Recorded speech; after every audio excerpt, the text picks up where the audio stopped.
Hi, my name is Angela, and today I'm going to be finishing out the part 2 of the What is a CV? I did a video last week where I introduced what CVs are in relation to pharmacy residency and pharmacy in general. But just to give a brief overview of what this channel is, I just do weekly chats about things relating to pharmacy residency.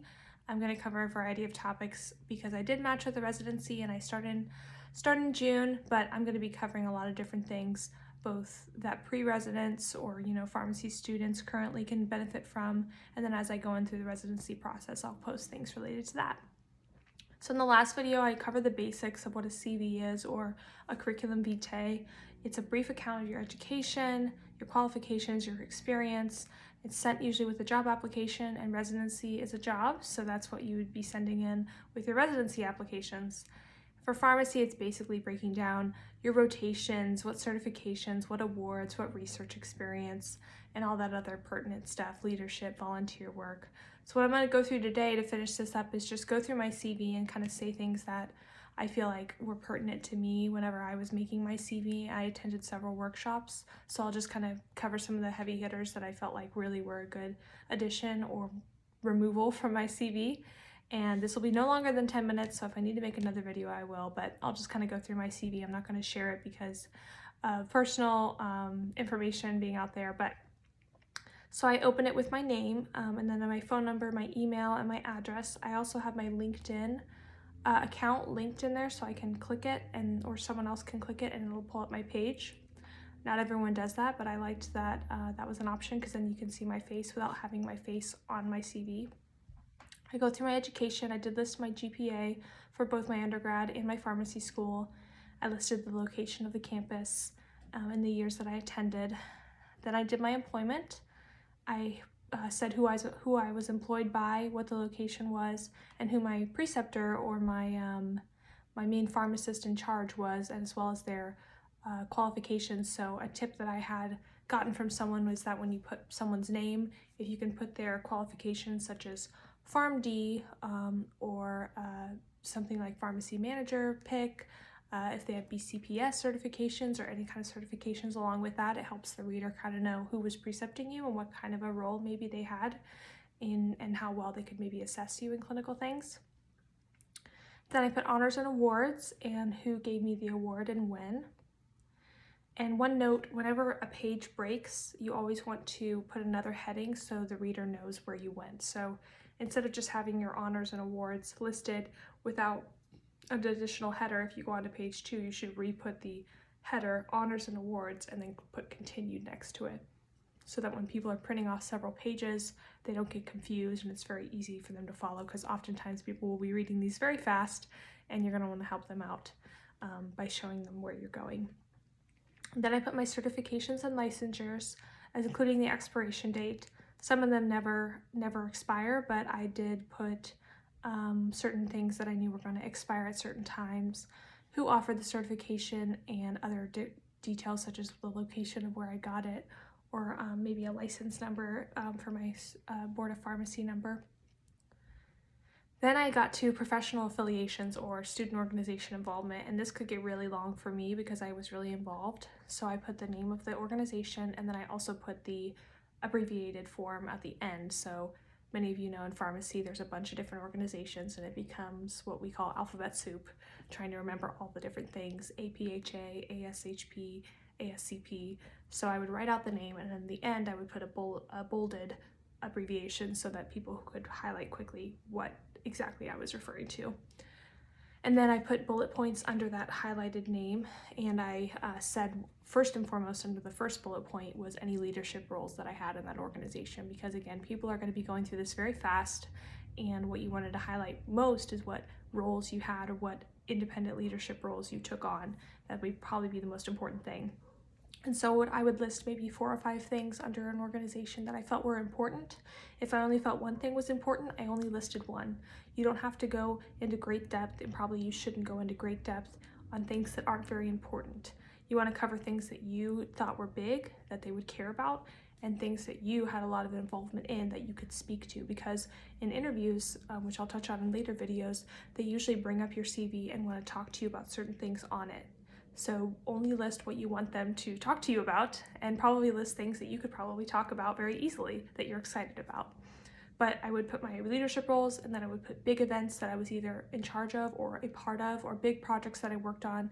And then later things such as volunteer work or other things within that organization that maybe I wasn't ahead of or I wasn't super involved in, but that I still participated in.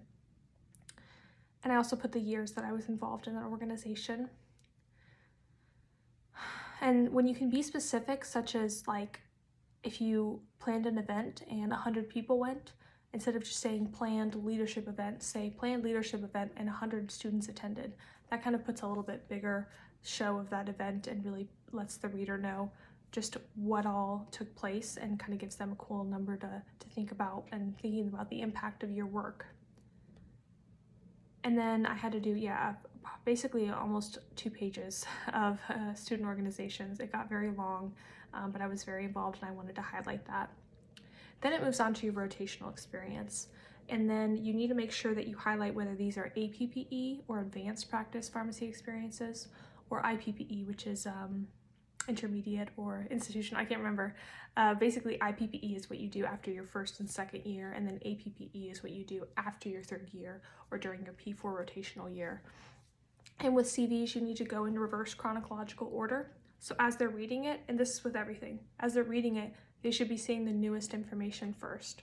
So my most recent rotation should be listed first, and then going to the oldest rotation.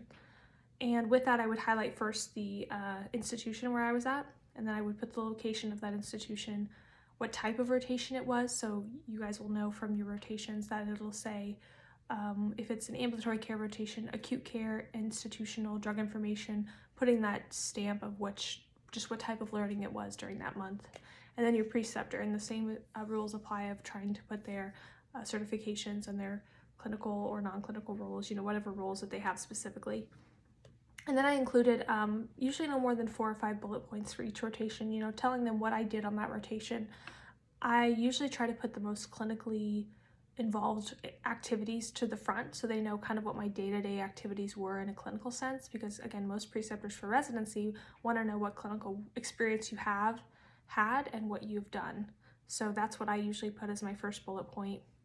And then I would put, any big special projects that I worked on that I think that were really cool or that I really went out of my way to do.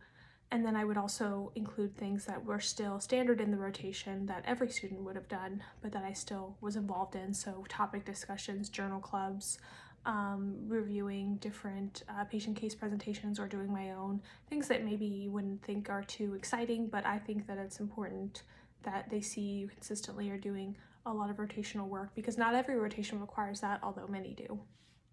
So I would do that for all of my rotations. I did include my IPPE rotations in my CV for residency applications. Some people choose to cut that out. I think it's personal preference. I just was able to talk about that if they asked about it. They didn't, but I was able to talk about that because I like those experiences. I just really shortened them because I didn't want it to be a highlight. I wanted my APPE rotations to be a highlight. Then I did my community service, where it was offered by and kind of what I did.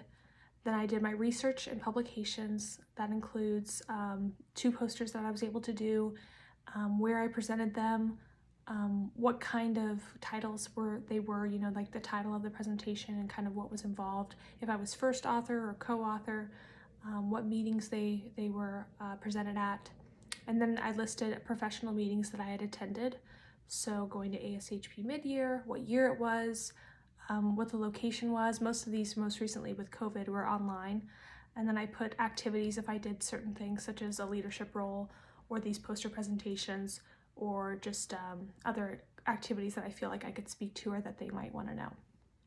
And then lastly, I heard this from a mentor, is really good advice. Put your future career goals and plans. Tell them where you want to go next.